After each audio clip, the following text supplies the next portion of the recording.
Saudara, penebusan sebenarnya adalah inti dari kitab Perjanjian Lama. Dan hari ini saya ingin membahas mengenai salah satu bagian hukum Taurat di kitab Bilangan pasal 35 ayat 9 sampai 34.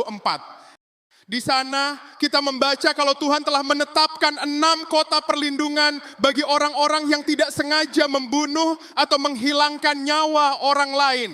Dan kota perlindungan itu akan menjadi tempat pelarian dan persembunyian bagi orang yang bersalah tadi. Tetapi dia harus tetap tinggal di kota itu dan tidak boleh kembali ke rumahnya. Dan selama dia tetap berada di dalam kota perlindungan, ia tidak bisa dihukum oleh orang yang akan menuntut balas. Tetapi Tuhan juga menetapkan suatu masa di mana orang yang bersembunyi di kota perlindungan itu dapat kembali ke rumahnya dan bebas dari semua tuntutan hukum, yaitu ketika imam besar mati. Di Bilangan pasal 35 ayat 28, firman Tuhan mengatakan, pembunuh itu wajib tinggal di kota perlindungan sampai matinya imam besar. Tetapi sesudah matinya imam besar, bolehlah pembunuh itu kembali ke tanah kepunyaannya sendiri. Saudara, penafsiran rabi-rabi Yahudi mempercayai kalau kematian orang benar dapat membawa penebusan bagi dosa banyak orang. Itulah sebabnya mengapa orang-orang yang bersalah, yang bersembunyi di kota-kota perlindungan bisa diampuni dosa dan kesalahannya ketika imam besar mati.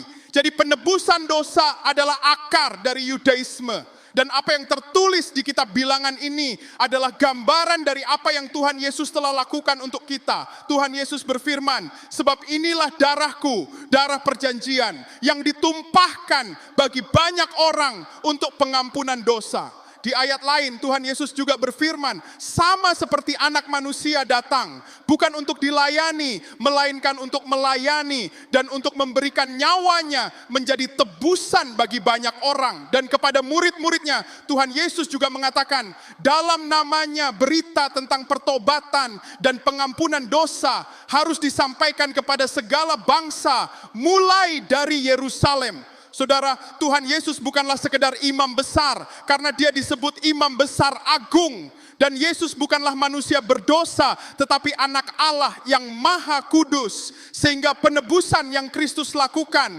bukan hanya untuk satu bangsa, melainkan untuk semua bangsa di dunia ini. Bukan hanya untuk dosa masa lalu, tetapi untuk seluruh masa hidup kita.